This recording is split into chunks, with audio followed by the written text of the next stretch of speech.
तो दोस्तों स्वागत है आपका हमारे चैनल स्काई सर में। दोस्तों आज की वीडियो में आपको बताने जा रहा हूँ, मैंने यहाँ पर एक निबंध लिखा हुआ है जो कि परीक्षा में ज़्यादातर पूछा जाता है। तो आज इस वीडियो में आपको इस निबंध के बारे में बताने जा रहा हूँ। तो आइए दोस्तों जानते हैं कि निबंध क्या है।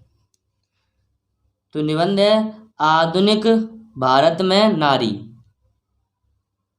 अथवा भारतीय समाज में नारी का स्थान। तो दोस्तों ये दो तरीके हैं, इन दो तरीकों से ये निबंध परीक्षा में पूछा जाता है। तो आइए दोस्तों जानते हैं कि इस निबंध को हमें परीक्षा में कैसे लिखना होता है।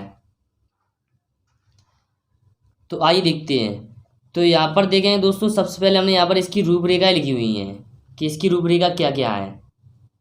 तो सबसे पहले हम क्या करेंगे, प्रस्तावना लिखेंगे इसकी। फिर उसके बाद दूसरे नंबर पर है प्राचीन काल में नारी। फिर तीसरे नंबर पर मध्य युग में नारी। फिर चौथे नंबर पर है आधुनिक युग में नारी। अगला है पाश्चात्य सभ्यता। फिर अगला है नारी के विकास में ही नारी का गौरव। और फिर सातवां पॉइंट है उपसंहार। तो हमने यहाँ पर ये रूपरेखा लिखी हुई है, इन रूपरेखाओं के हिसाब से हमारा निबंध बनेगा। तो सबसे पहले क्या है हमारी प्रस्तावना। तो आइए देखते हैं प्रस्तावना।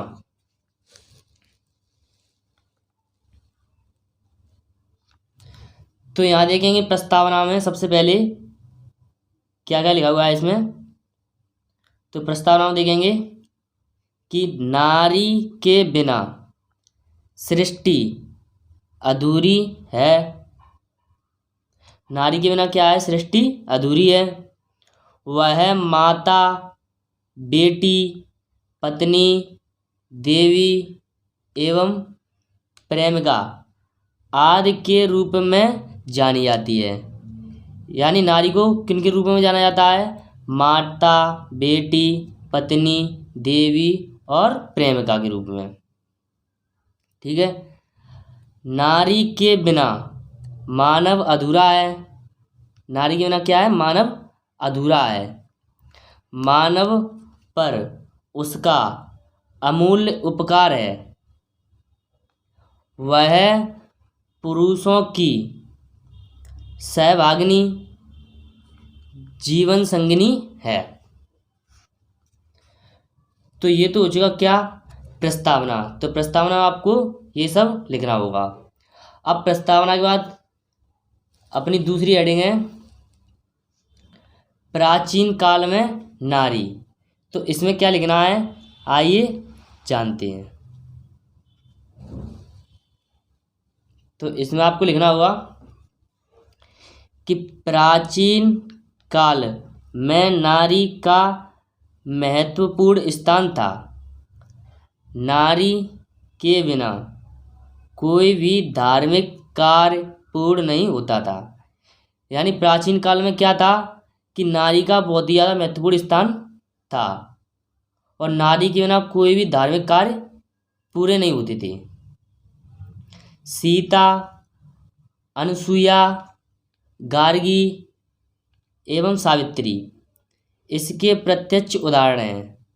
यानी सीता, अनसुईया, गार्गी और सावित्री नारी के प्रत्यक्ष उदाहरण है। इसलिए इनके नाम इतिहास के स्वर्ण पन्नों में लिखे हुए हैं। यानी ये सीता, अनसुईया, गार्गी और सावित्री हैं, तो इनके नाम कहाँ पर लिखे हुए हैं, स्वर्ण पन्नों में लिखे हुए हैं। तो ये थी अपनी दूसरी हेडिंग जिसमें आपको ये सब लिखना है। प्राचीन काल में नारी में आपको क्या लिखना है, ये सब लिखना होगा। तो आइए अब जानते हैं अगली हेडिंग को। तो अगला पॉइंट है मध्य युग में नारी। अगला पॉइंट क्या है, मध्य युग में नारी। तो अब इसमें हम देखेंगे इसमें हमें क्या लिखना है। तो मध्य युग में नारी के गौरव का विनाश हुआ। मध्य युग में क्या हुआ, नारी के गौरव का क्या हुआ, विनाश हुआ। कबीर, तुलसी आदि संतों ने भी नारी को विकार और ताड़ना का पात्र ठहराया। यानी कबीर तुलसी जैसे संतों ने क्या किया, नारी को विकार और ताड़ना का पात्र ठहराया और मुसलमानों के अत्याचारों के बाद उसे मकान की चार दीवारी के अंदर कैद कर दिया। और मुसलमानों के अत्याचार के बाद क्या हुआ कि नारी को मकान की चार दीवारी के अंदर क्या कर दिया गया, कैद कर दिया गया। तो दोस्तों ये सब आपको मध्य युग में नारी, ये हेडिंग है, इसमें ये सब लिखना होगा। अब आइए देखते हैं दोस्तों अगले वाले पॉइंट को। तो अगला पॉइंट है अपना आधुनिक युग में नारी। आधुनिक युग यानी आज के युग में, आज के युग में नारी, इसमें हमको क्या लिखना है आइए जानते हैं। तो इसमें लिखना है राष्ट्रीय एवं सामाजिक चेतना जागृत होने पर वर्तमान में नारी की दशा में बहुत सुधार हुआ। यानी राष्ट्रीय और सामाजिक चेतना जागृत होने पर क्या हुआ, वर्तमान में नारी की दशा में बहुत सुधार हुआ। राजा राजमोहन राय, दयानंद सरस्वती ने भारतीय नारी को पुरुषों के समान अधिकार होने से संपन्न कराया। यानी राजा राजमोहन राय और दयानंद सरस्वती ने क्या किया, भारतीय नारी को पुरुषों के समान अधिकार देने का निर्णय लिया या फिर संपन्न कराया। और उसके लिए शिक्षा के द्वार खोले। और क्या किया, उसके लिए शिक्षा के द्वार खोले, यानी नारी को पढ़ने का अधिकार मिला। तो दोस्तों ये था आधुनिक युग में नारी। इस हेडिंग में आपको ये सब लिखना है। तो आइए दोस्तों अब देखते हैं अगले पॉइंट को। अगला पॉइंट क्या है, तो अगला पॉइंट है पाश्चात्य सभ्यता। तो पाश्चात्य सभ्यता में क्या लिखना है,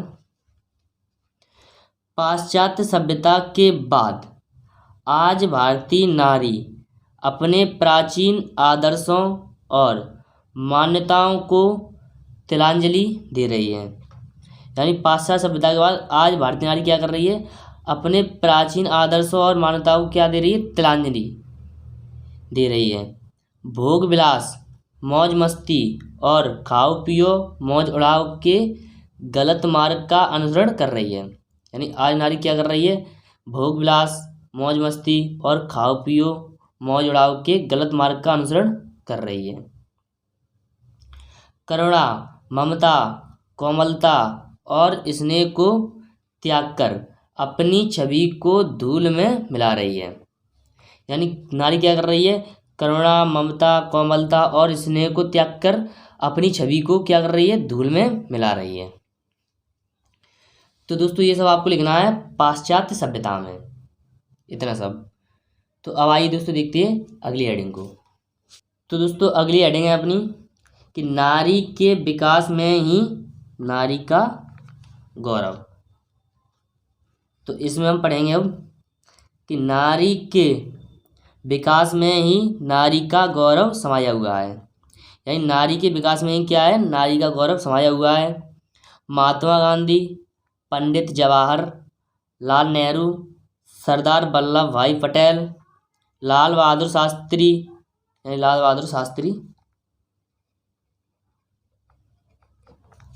यहाँ पर शास्त्री और लिखना होगा, जैसी महान विभूतियों को अपनी कोख से जन्म देकर नारी ने राष्ट्र के निर्माण की महत्वपूर्ण भूमिका निभाई है।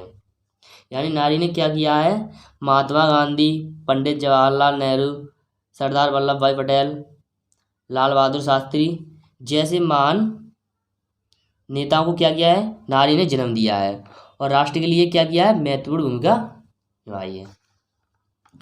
तो दोस्तों ये सब आपको नारी के विकास में ही नारी का गौरव, इस वाली हेडिंग में आपको ये सब लिखना है। अब देखेंगे इसकी लास्ट हेडिंग है उपसंहार। तो उपसंहार में क्या लिखना है आपको, आइए पढ़ते हैं।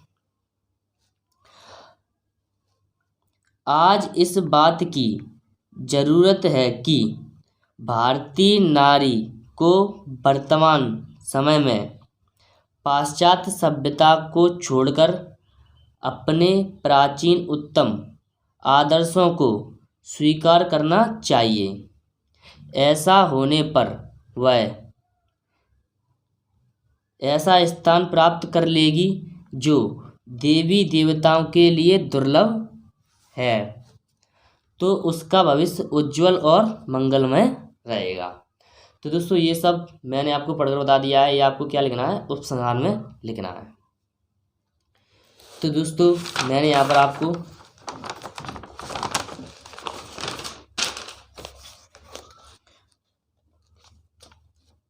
आपको यह निबंध आधुनिक भारत में नारी और भारतीय समाज में नारी का स्थान, ये निबंध था। इस निबंध को मैंने कंप्लीट करा दिया है। इसकी टोटल 7 रूपरेखाएँ थी, वो मैंने इस वीडियो में आपको बता दी हैं। तो दोस्तों ये वीडियो हमारी कंप्लीट हो चुकी है। अगर दोस्तों वीडियो अच्छी लगी तो वीडियो को लाइक करना, शेयर करना, वीडियो को कमेंट जरूर करना और चैनल सब्सक्राइब करना ना भूलना। तो दोस्तों मिलते हैं अगली वीडियो में।